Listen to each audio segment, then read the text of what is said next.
चर्चा चली तो महाराज श्री उनको बताते हुए जो साधना बताई, और यही साधना सुखदेव जी ने प्रकट होके चरणदास जी जो दिल्ली में हुए उनको ये साधना बताई थी। तो वो साधना जो सर्वोपरि साधना है, अब मुझको भी बहुत पसंद है, और इसी को महाराज श्री दुआ मन को वश में करने की साधना जी, सर्वोपरि और सरल जिसको कोई प्रत्येक व्यक्ति कर सकता है। पहले मैं दुआ सुनाऊंगा जो महाराज जी के द्वारा रचित है। वो दुआ इस प्रकार है, श्वास श्वास हरि नाम जप, चिंतन हरि का होए, ता भगत की नाव को रोक सके नहीं कोई। बहुत छोटी सी साधना है और बहुत कारगर साधना है, उत्कृष्ट साधना है। तो क्या है, हम बैठ जाएं आराम से। आप यदि आसन में, सुखासन में, आप ध्यान से सुनेंगे, मन को वश में करने का एक उपाय छोटा सा, सरल और सर्वोपरि। तो आप किसी भी आसन में जो आपको प्रिय हो, जो आपको सहज आसानी से बैठ सके, उसमें आप बैठ जाएं, या ना भी बैठ सके तो कुर्सी किसी बेड पे भी बैठ सकते हैं। कमर टिकाकर कुर्सी पर आराम से बैठ जी, और कुछ ना सोचें, बिल्कुल मन को खाली कर दें, और श्वास आ रहा है जा रहा है, श्वास को बस देखें। सबसे पहले श्वास आ रहा है जा रहा है, कुछ नहीं साधना, श्वास को खींच के ना ले, नहीं, सहज स्वतः ही आने दो, जैसे आ रहे हैं जा रहे हैं, आने दो जाने दो जी। जबरदस्ती नहीं, खींचा तानी नहीं, कुछ भी नहीं करना। श्वास खींचना नहीं, अपने आप ही आने दो जी। श्वास छोड़ना नहीं, अपने आप ही छोड़ना जी जी। सहज जो हो रहा है होने दो, हम कुछ ना करें, हम तो केवल श्वासों को देखें। हमें बस श्वासों के, मैं ये बोलूं, अब दृष्टा बन जाना है, साक्षी बन जाना है। ध्यान श्वासों की तरफ रहे बस, कि अब आ रहे हैं, अब जा रहे हैं, अब आ रहे हैं, अब जा रहे हैं, केवल श्वासों को देखना, प्राणों को देखना जी। और ऐसा केवल 4 से 5 मिनट करना है, बिल्कुल 4 से 5 मिनट तक कुछ नहीं करना, और नाम जप ध्यान कुछ नहीं करना, बस चुपचाप बस श्वासों को देखते रहो, ना जप ना ध्यान, कुछ भी नहीं, बिल्कुल मन खाली, कि श्वासों की तरफ ध्यान रहे जी। और जब आप श्वासों को देखेंगे तो शुरू में शायद घबराहट भी थोड़ी हो सकती है, हाँ, घबराहट होगी, असहजता महसूस होगी, हाँ जी, लगेगा कि हम श्वास जबरदस्ती ले रहे हैं, छोड़ रहे हैं, लेकिन होगा 4-5 मिनट ऐसा होगा जी। लेकिन फिर धीरे धीरे सहज हो जाएगा, और मन को जब अभ्यास, जब श्वास सहज हो जाएगा, तब अब आपको श्वासों में नाम बैठाना है। तब उसमें नाम को बैठाना है कैसे, जैसे श्वास लेंगे तो राधे कृष्ण कृष्ण कृष्ण राधे राधे, और जब श्वास छोड़े तो राधे श्याम श्याम श्याम राधे राधे, राधे कृष्ण कृष्ण कृष्ण राधे राधे, राधे श्याम श्याम श्याम। जब श्वास ले रहे हैं तो राधे कृष्ण कृष्ण कृष्ण राधे राधे, और छोड़ रहे हैं तो राधे श्याम श्याम राधे राधे।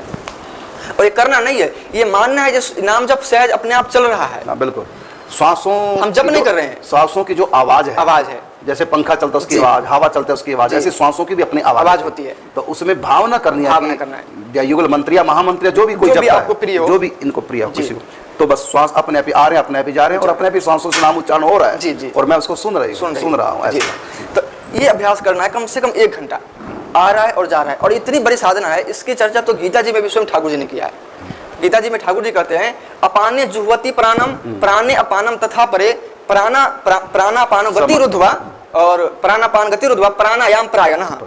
कहते हैं जो प्राणायाम के जो प्रायण है, तो अपाने जुह्वति प्राणम यानी बाहर श्वास फेंकते हैं, और प्राणे अपाने तथा परे फिर श्वास को लेते हैं, और प्राणापान गति रुद्ध्वा यानी कुंभक, न प्राण ले रहे हैं न छोड़ रहे हैं, अंदर रोक रखा है, इसको बोलते हैं कुंभक प्राणायाम प्रायण।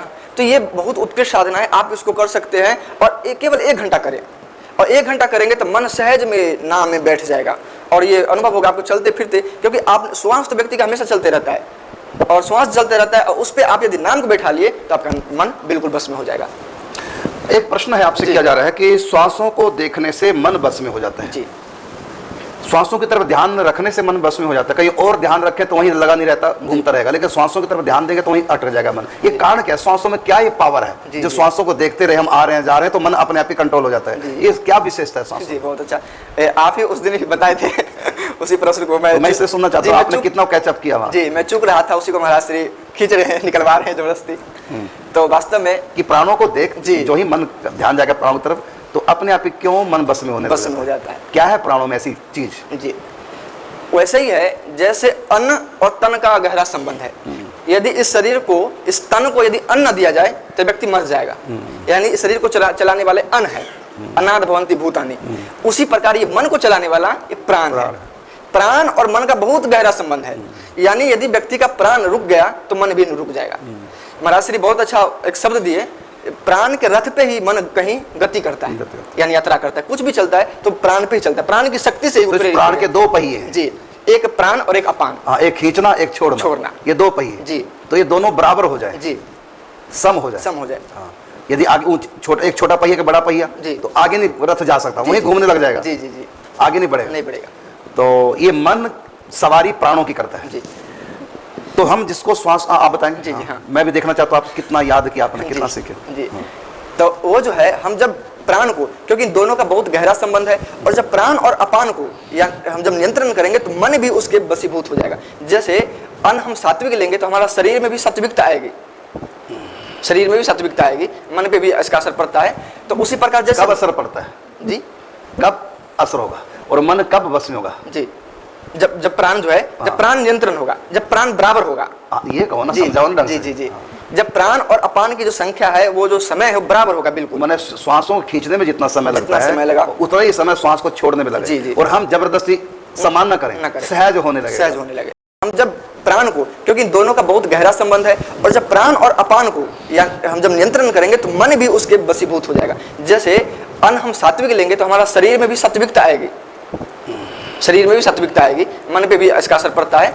तो उसी प्रकार जैसे कब असर पड़ता है जी, कब असर होगा और मन कब वश में होगा जी, जब प्राण जो है, जब प्राण नियंत्रण होगा, जब प्राण बराबर होगा, ये कहो ना, समझाओ ना ढंग जी से। जी जी, जब प्राण और अपान की जो संख्या है, वो जो समय है वो बराबर होगा बिल्कुल। मैंने श्वासों को खींचने में जितना समय लगता है, समय लगा, उतना ही समय श्वास को छोड़ने में लगे। जी, जी। और हम जबरदस्ती समान न करें, सहज होने लगे, सहज होने लगे। और सहज कब होगा, जब मन प्राणों को की तरफ ध्यान देगा, अपने आप ही सम हो जाएंगे, श्वास प्रश्वास दोनों अपने आप ही एक लेवल पे आ जाएंगे।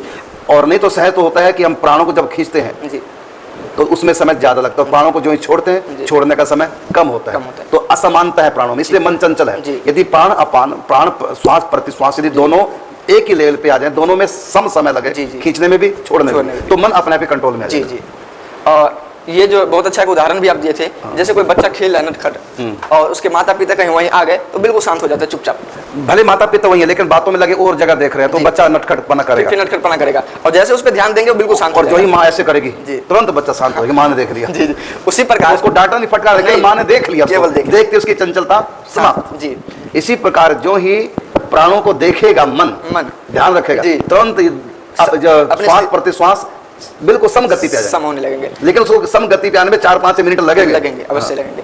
और जब लग जाएंगे, जब बिल्कुल बराबर हो जाएगा, जब अपान और प्राण जब बिल्कुल बराबर हो जाए, अब उसमें आपको नाम को जोड़ना है, राधे कृष्ण कृष्ण कृष्ण राधे राधे, जो भी कोई नाम जो भी हो, और उतना ही समय वो जब बराबर हो जाएगा, और फिर राधे श्याम श्याम श्याम राधे राधे, उसमें भी उतना ही समय लगेगा। और एक और अच्छी बात, नाम को श्वास श्वास नाम जप करने की, आप कुंभक करें। कुंभक, कौन सा कुंभक? तो दो होते हैं जी, कुंभक भी दो प्रकार के, एक बाह्य कुंभक और एक अंतः कुंभक।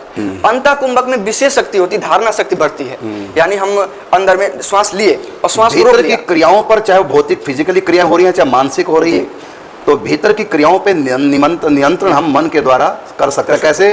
अंतः कुंभक प्राणायाम करने के बाद। उसमें जो भी हम जितना लंबा समय लगाएंगे अभ्यास के द्वारा, उतनी हम अपने मन पर और अपने तन पर भी भीतर कंट्रोल कर सकते हैं। तो उसमें कुंभक के समय धारणा शक्ति प्रबल हो जाती है, विल पावर प्रबल हो जाती है। जी, तो हम कुंभक कर सकते हैं। और नियम तो ऐसे ये है, जो हम लेते हैं श्वास वो 1 अनुपात होना चाहिए, और जो कुंभक करते हैं वो 4, और वो जो छोड़ते हैं उसमें 2, 1 अनुपात 2 अनुपात 4, ये 4 है नहीं, 1 अनुपात 4 अनुपात 2। जी, यानी हम जब ले श्वास तो राधे कृष्ण कृष्ण कृष्ण राधे राधे राधे श्याम श्याम श्याम राधे राधे, ऐसा बोल के पूरा अंदर श्वास भर ले, और 4 बार मन ही मन जप कर इस मंत्र का, श्वास अंदर रोके रहें, राधे कृष्ण मैंने जितना समय हमें श्वास खींचने में लगाया उससे चौगुना समय श्वास रोकने में लगाया। जी, और फिर उससे दुगना समय, यानी 2 बार मंत्र बोले छोड़ते समय, धीरे धीरे। ये 1 अनुपात 4 अनुपात 2। जी, मतलब श्वास खींचा 1 और अंदर रोका 2, 4। हाँ 4 जी, 4, और जब बाहर छोड़ा 4 से आधा हो गया, और जितने समय लिया उससे दुगना हो गया, तो 1 अनुपात 4 अनुपात 2 बनता है। तो इस अनुपात में हम प्राणायाम करें तो कुंभक का जो समय है श्वास खींचने के समय से चौगुना होता है। तो उस समय में धारणा शक्ति प्रबल काम कर जाती है, और वो व्यक्ति इतना उसमें शक्ति आ सकती है, जो कितना भी चंचल मन हो कहीं भी चले, उस श्वास में उसका नाम बैठ जाएगा। हाँ बिल्कुल, श्वास में नाम बैठ जाएगा। चलते फिरते वो नाम जब न भी करेगा तो उसका श्वास में जो धारणा शक्ति, जबरदस्ती जो नाम जब किया है, श्वास को अंदर में रोक के, और उसमें जो नाम को बैठाया उसने, और छोड़ते समय भी नाम को जो प्रयत्न किया है, वो कैसे भी स्थिति में रहे उसका नाम जब चलेगा। ये अभ्यास का महिमा है। और महाराज श्री और भी आपने कई उपाय बताए हैं, उसमें एक और बहुत अच्छा उपाय है, एक और बताता हूँ। जैसे हम लोग कीर्तन करते हैं, गा गा के ताल से कीर्तन करते हैं, उसी प्रकार हम मानसिक कीर्तन करें। यानी कोई भी आपको अच्छा राग लगे, कोई भी भजन, ढोल के ताल बजता रहे, जैसे हरे राम, अब यही है, तो मुंह से नहीं गाना, अब मन ही मन आप ताली भले बजाते रहो, ताली बजते रहे, ढोल के बजते रहे जी, और मन ही मन कीर्तन करो। माने जो आपको मन को गुदगुदाए, जो राग जो मन को स्वयं अच्छा लगता है। देखते हैं अक्सर लोग दिन भर कोई ना कोई गीत गाते रहते हैं, भजन या गीत गाते रहते हैं, तो गीत ना गा के आप उस पे राधे कृष्ण माने महामंत्र को एक बार मनी मन बोले जी, और एक बार मुख से बोले जी, फिर मनी मन बोले फिर मुख से बोले, ढोलक बजती रहे। अगर ढोलक नहीं तो ताली बजती रहे। एक बार मानसिक कीर्तन, एक बार एक मंत्र बोल कर, तो ये मन को लगाने का, कहीं और मन जाएगा नहीं, वही मन रहेगा। जी वही रहेगा। तो ये 2-3 ये दूसरा तरीका है।